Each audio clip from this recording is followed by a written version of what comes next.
Hi, welcome back to the farm.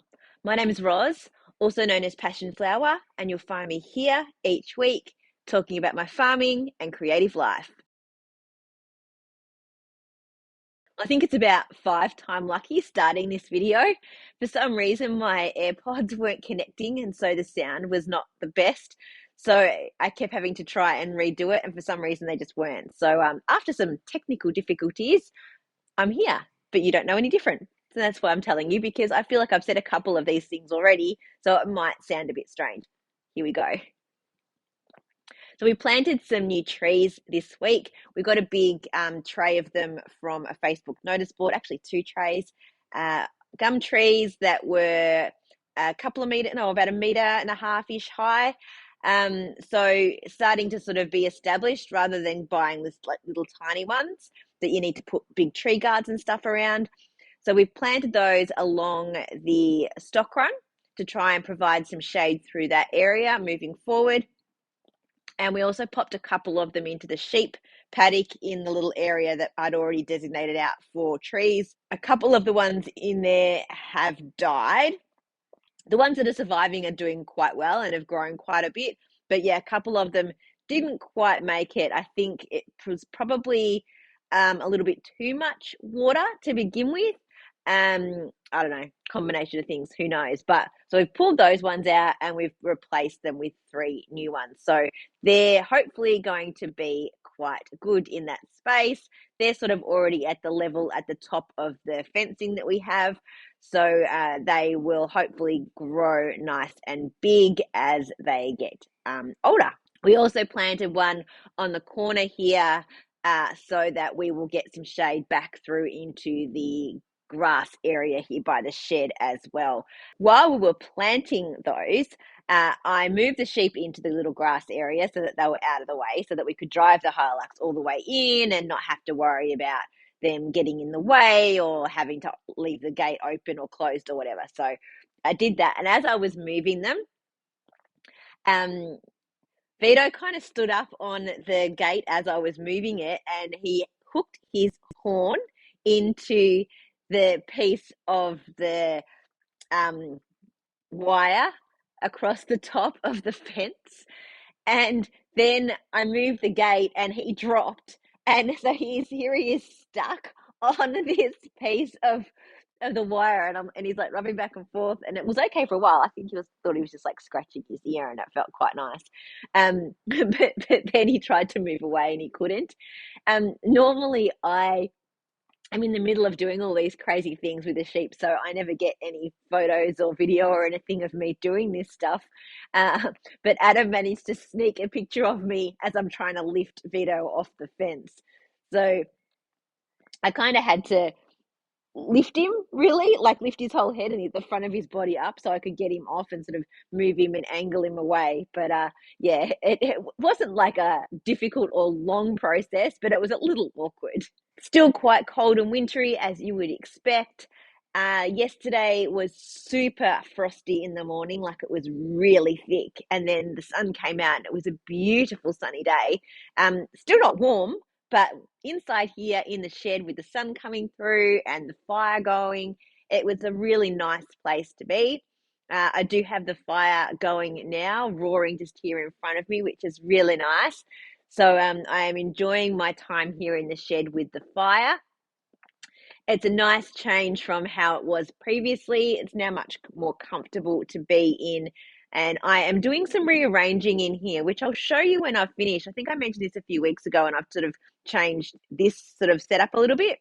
What I am doing is working on how close the couch should be to the fire to make the most of the heat without being too like crowded in around it. Making sure I have a good spot for drying my yarn and for walking through and for keeping my mannequin and the rack that's there behind me as well. I've got another one of the racks over there on the wall. Just display items and yarn stock and keeping everything in a place and keeping it neat and tidy, or as neat and tidy as I can.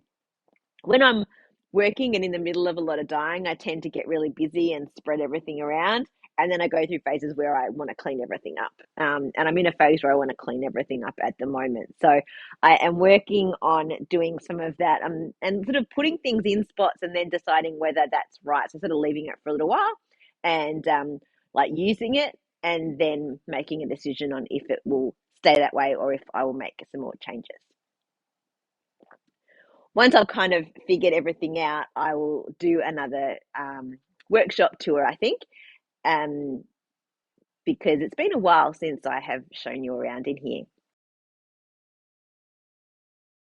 So as I said, I've been spending quite a bit of time over here this past week, which has been really nice. I finished dyeing some more wispy yarn, my mohair silk blend. I'll show you the colours. They've come out really great. I'm so excited with how the colours come out on this base. It's awesome. So I did blush, and it's come out much darker than it does on my other bases, but I really love how that pink is coming out. And apricot, mixed with my other color. Apricot, as you can see, that orange is really pretty and the light really catches through that. And smoke. And I think this has come out really nicely. You can see the brown and the black, grey. So I'm really happy with all three of these colors. I used the spin dryer that I talked about last week to spin those before I hung them to dry. I put them into a laundry bag inside the little basket and then spun them together for a couple of minutes. Because they're non-superwash, I was being really careful to not squeeze or rinse those ones out too much. So I think the spinning really helped to get a little bit of the excess water off. And they only took a couple of days to dry. Having said that, though, I was over here with the fire on most days, and I had the sun coming through the window, so it was the perfect combination of drying. I have just rinsed some more yarn today, and some of that I put through the spinner, and I'm not sure if it's going to make that much of a difference, but I did it anyway, and we'll see how it goes now that we're dealing with a couple of grey days here instead of sunny ones. So as I said, I've just finished doing some more dyeing today. I've just finished rinsing wattle and flowering gum, and now I have in the pots iris and wildflowers. So after those four are done, I have now restocked all of my flower colorways, which has been a long time coming. I was sort of dwindling down the bits and pieces that I had. So some flowers had like quite a bit of stock, and others I had just let sell out and hadn't been redying. So they're all done now, and they'll be ready for all of my spring markets. I've also just added some new class listings through Unwind Craft Cafe. So if you go to their classes page, you will see those. I'll leave a link below so you can go check those out. So I've got another toe-up sock class. There is also a continental knitting for English style knitters. So learning how to do the continental style, having come from a place of being an English knitter already and being quite competent in that. Also a casting on and binding off class, combining some different cast ons and bind offs together, how they look the same on either side, but then also some useful ones that you might use in certain situations that give you really good results depending on what kind of project you're working on. And the last one that I listed is a next steps in brioche. So if you're familiar with knitting brioche flat, or you did my first steps in brioche class, then this one will then go through knitting brioche in the round, both single and two color, and also hopefully moving on to some increases and decreases. We'll see how we go. Since I've been spending quite a bit of time over here because it's been lovely to be over here in the sun and by the fire, I processed a little bit more of Vito's fleece. So the stuff that I'd already washed, I combed a bit more out and made it into little fluffs of beautiful white wool to spin. So let me show you a couple of pieces how they've turned out. I've got them in a paper bag, so I'm sorry if they make a little bit of noise. So look how beautiful they are. Really carefully pull it apart so you can see. So it's really fine and white and fluffy and all drafted so it's ready to spin. So I've got little clouds like this that are ready to spin. And I used a little bit on my wheel here in the shed because I wanted to actually spin it up to see what it came out like, if I enjoyed spinning it, before I started to process a whole lot, because it does take quite a bit of time to get this little bit of result. And it was beautiful to spin. I don't know what the end yarn's going to be like, but I just sort of threw a little bit in on what the project that I'm currently working on, and I was so pleased with how it spun up. Uh, and this wheel over here doesn't have a lot of tension on the draw, so I was able to really make sure I got some good spin on it, and that um, because it's already so fine and a short staple, I wasn't breaking it or doing anything silly when I was spinning it, because I'm still not that good of a spinner really. So yeah, I think I will end up spinning it over here on this wheel rather than on my Marja Craft in the house, which has quite a lot more tension and pulls quite hard. Because I don't feel that this is prepared in a way that is going to be useful for that. So I'm going to finish what I'm working on the bobbin on here in the shed, and then I will move on to my own sheep's fleece. So there's a little bag of it in there. So I did do some more spinning on the wheel over here with just some of the fiber that was already on there. And I also sat down in the house as well and spun some of the fiber that I have over there. I was finding I've been doing quite a lot of knitting lately, and my thumbs were getting sore, my joints through here. So for a day, I kind of switched up and did some processing of fleece and some spinning instead, just to break up, but still be doing something quite crafty. First, to some of the lots of knitting that I've been doing that kind of hasn't been producing anything like a project. I've mentioned that I'm doing new classes that are coming up in the next month or so. So I'm working on some swatches for those, especially for the cast on and bind off class, to give some examples of what they look like. So I'm doing these little samples with cast ons and bind offs and putting little labels on them so that I can tell which one's which when they're all done. Not actually showing which is the bind off and which is the cast on, because we'll talk about that in the class, because I'm pretty sure I can tell which is which. So I'm working on those and having a section of ribbing, a section of stockinette, and then a section of garter on each of the little samples. So I've done quite a few of those, and I've got quite a few more to do to get all of that prepared. Now on to actual projects. Still working on the second, that's the second of my opal party socks. I don't have too much more to go. I have, what am I up to? Only not much more, and then the cuff. So yeah, they should be done soon. I might even end up getting those finished tonight, who knows.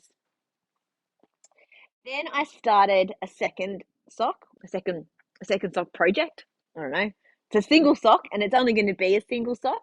So my sister gave me this that I knit for her a while ago and said, I don't know where the other sock is.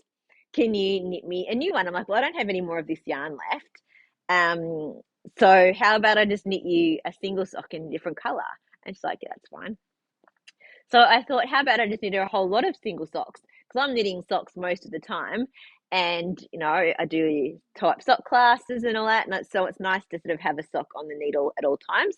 So this is, it's hard to tell that it matches, but this one's been washed and through the dryer and all sorts of things. So this is a sock that's going to be a single sock for her. And I'm knitting this one continentally because I wanted to like rest my thumbs a little bit. So these are done on, I normally knit on a 2.75 for my socks, but I find that my tension is quite looser when I knit continental style. So I think these are a 2mm needle, maybe. So yes, I'm using slightly smaller needles, basically the same number of stitches that I normally do. And yeah, I'm just enjoying knitting on those. So they're my socks that are currently on the needles. And the only other thing that I have active that I'm working on at the moment is my comfy jumper still. And I have done quite a bit. There it is there. So you can see the body's getting quite long. Um, I'll have to try it on soon just to see where it's sitting at, but I think it's about down to my belly button. So getting there in terms of length, but I think I might switch to doing the sleeves soon because I do like to do the sleeves before I finish the body because once you pop the sleeves in, it does sort of draw the body up a little bit and then you get a much better idea for length. So um, I think I'll do a little bit more and then I'll switch to working on the sleeves. Well, that's it for another week. Thanks for spending some time with me. If you're enjoying these videos, please give me a thumbs up and subscribe to my channel. I look forward to seeing you next week on the farm. Bye.